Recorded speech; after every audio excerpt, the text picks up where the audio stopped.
Let's get into charting futures and Abigail Doolittle. And of course, Abigail, it's all about trade, isn't it? It is all about trade and lots of intraday volatility, Scarlett. Let's take a look at an overnight chart of the S&P 500 E-mini futures, because this really shows the impact of the trade headlines today. So you can see overnight and during the Asian session, the E-mini futures basically flat. And then around the time of President Trump's tweet saying that a big deal could be ahead between the U.S. and China, take a look at that huge spike higher. At the highs, up more than 1%. At that point, on pace for its best day since November on these trade hopes. And then as reality set back in, that we've been hearing so many of these headlines and news, we see the S&P 500 falling back down. And on the most recent headlines around trade, that a deal could be imminent, up about 0.7% on pace for a record closing high. However, it's not a 1% move, and that has been the story for a while. We are now on more than 40 days of without a 1% move. That is the longest stretch since the summer of 2018. That preceded what happened in October. So that big, huge, those many months of very small moves were followed by several months of huge moves, mainly to the downside in the fourth quarter of last year. So when this stretch of small moves does break, it seems volatility breeds volatility. We could be back into a period of big, big moves. All of this right now really does seem to be driven by trade. Eric Dugan of 3D Capital, thank you so much for joining me. And, you know, some of that is certainly during the trade war and all these headlines and whipsaws. Investors seem to get very bullish on small moves and then very bearish on big moves. What do you think? It's a clear indication that the market does move in two directions. It's very sensitive to tweets. You just showed that chart with no volatility.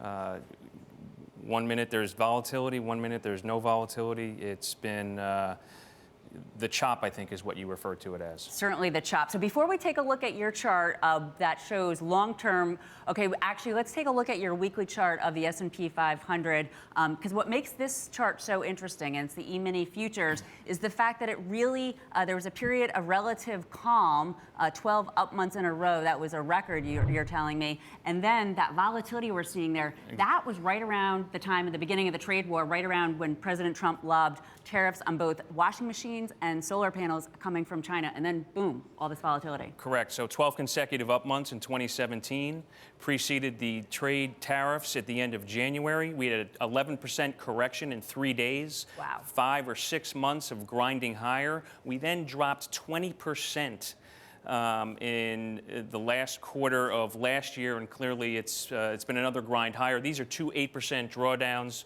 One was in 1 week, one was in about 3 weeks. So again, there's volatility and then there's no volatility. You always have to be prepared, and that's why we use the E-mini S&P. So the current move up, that's really has been this fall on hope around this phase one trade deal, which we may be getting closer to having actually signed. Let's see. It seems that it's not happening until there's actually a signature, since it seemed 2 months ago it was possible. So do you think that this is the start of a new area similar to 2018, or are we going back down into the range?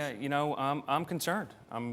We've had 2 consecutive up weeks in the S&P. We've also now had 2 consecutive up weeks in the VIX. Wow. So in the first 14 days of this month, we've seen the VIX move higher and the S&P move higher. That's exactly what happened in January of 2018. We saw a 5% increase in the S&P. We also saw the VIX climb higher, and then we had that 11% sell-off in 3 days.